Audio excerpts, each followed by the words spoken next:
Kami bertanyakan bahwa Allah Subhanahu wa taala itu laisa kamitslihi syai'un, bahwa Allah tidak menyerupai segala sesuatu. Allah tidak butuh tempat, tidak butuh arah. Kalau Allah tidak butuh tempat, tidak butuh arah, bagi kita yang beribadah, baik ibadah sholat, ibadah puasa, dan ibadah yang lain, bagaimana kita membayangkan Allah itu? Dan kalau seandainya umat itu yang tidak belajar tauhid secara mendalam, ketika dia beribadah, dia membayangkan Allah itu berbentuk atau gimana gitu. Kalau ternyata ada yang membayangkan Allah itu bentuknya itu itu. Terima kasih Pak Kiai. Allah itu tidak serupa dengan makhluk. Allah tidak serupa dengan apapun perkara baru. Allah tidak bertempat dan tidak berarah, karena tempat dan arah itu perkara baru dan makhluk. Yang bertempat dan berarah itu adalah benda yang baru. Allah bukan benda yang baru. Kalau kita sholat, yang kita bayangkan itu apa? Orang itu ketika sholat bukan membayangkan zat Allah, tetapi merenungkan makna-makna yang kita baca di dalam sholat, sambil menghadirkan keagungan Allah di dalam hati kita. Jadi begitu. Karena kalau membayangkan, mikir-mikir, membayangkan azatnya Allah itu gak boleh. Tafakkaru fillah wala tatafakkaru, tafakkaru fi khalqillah wala tatafakkaru fillah. Pikirkan makhluk Allah, jangan dipikirkan atau direnungkan azat Allah. Karena azatnya Allah gak bisa direnungkan. Kalaupun direnungkan itu hanya sifat-sifatnya. Jadi begitu. Karenanya belajar akidah Ahlus Sunnah yang paling dasar itu hukumnya wajib. Kalau gak belajar akidah yang paling dasar, itu bisa terjerumus dalam paham tasybih, menyerupakan Allah dengan makhluk, atau tajsim, menjasmanikan Allah.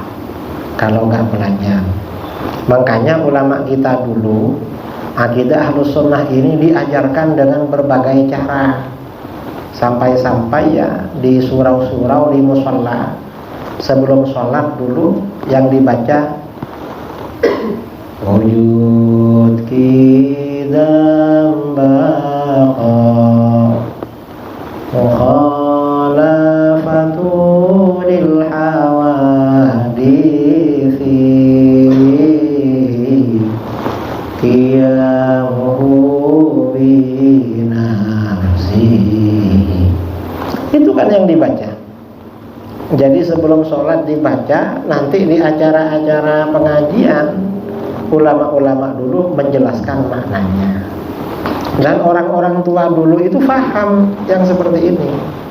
Dulu banyak yang paham. Yang sekarang ini karena sudah ditinggalkan budaya-budaya begini, apalagi dibid'ahkan, orang nggak paham. Orang nggak paham. Tahun 2019 saya daurah di Pahang, Malaysia, sifat 20 selama 3 hari. Akidah 50 ya, sifat 20 dan sifat para nabi, para rasul. Selesai acara, ada orang ingin ketemu saya, peserta daurah. Sudah tua waktu itu, sudah lebih 50, cuma belum kawin. Ada apa Kiai? Saya terima kasih sama Kiai. Kenapa? Saya ini baru tahu Kiai, berarti selama ini saya ini mujassimah, menjasmanikan Allah, musyabbihah, menyerupakan Allah dengan makhluk. Gimana?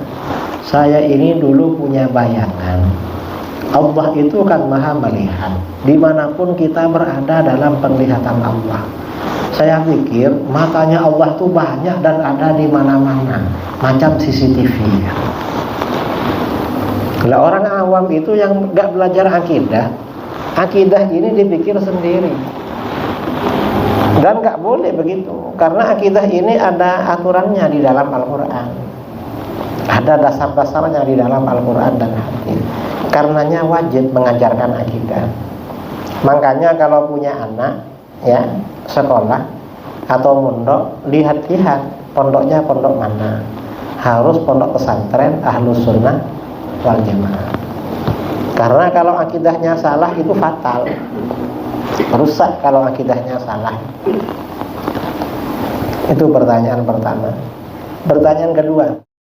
Assalamualaikum warahmatullahi wabarakatuh. Waalaikumsalam warahmatullahi wabarakatuh. Saudara-saudara kaum muslimin dimanapun Anda berada, di Indonesia, di Malaysia maupun di negara-negara lain, kami di sini sedang membangun pondok pesantren Al-Hujjah yang terletak di desa Banjar Panjang, Kecamatan Kerumutan, Kabupaten Pelalawan, Provinsi Riau, Sumatera. Ini lahan ada 2,5 hektar untuk pondok pesantren Al-Hujjah, pondok pesantren putra, dan lahan sebelahnya 1 hektar untuk pondok pesantren putri. Ini lagi pembangunan musola putra, setelah ini asrama madrasah, kemudian kamar para asatid. Barangkali saudara-saudara kaum muslimin dimanapun Anda berada, kami harap ya, harapan kami semuanya silahkan yang akan memberikan kontribusi sumbangan bagi pondok pesantren kita ini. Ini insya Allah ya tujuannya untuk mendidik putra-putri kaum muslimin, terutama yang berada di Provinsi Riau, ala manhaj ahli sunnah wal jamaah, syafi'iyah, asy'ariyah, sufiyah. Saya berharap, kami semuanya berharap sumbangan terbaik Anda untuk pondok pesantren Al-Hujjah ini disalurkan melalui rekening kami di Al-Hujjah, Yayasan Al-Hujjah, Yayasan Islam Al-Hujjah Riau. Sekian harapan dari kami, juga pemberitahuan. Mudah-mudahan Anda semuanya tertarik untuk memberikan kontribusi dan sumbangan. Assalamualaikum warahmatullahi wabarakatuh.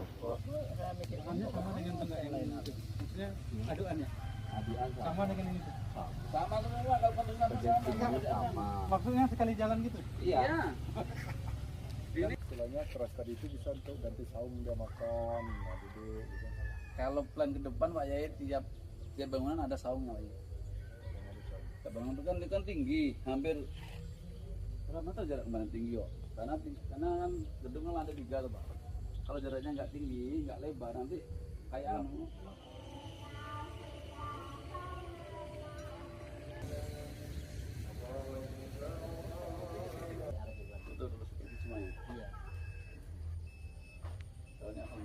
jalan ini nggak bisa, hanya mana ini udah berbalik taruh kompas di Masjid Demak katanya. Nanti tempat yang itu kan nanti namanya satu-satu, nanti di atas Pak, nanti kasih pelaka.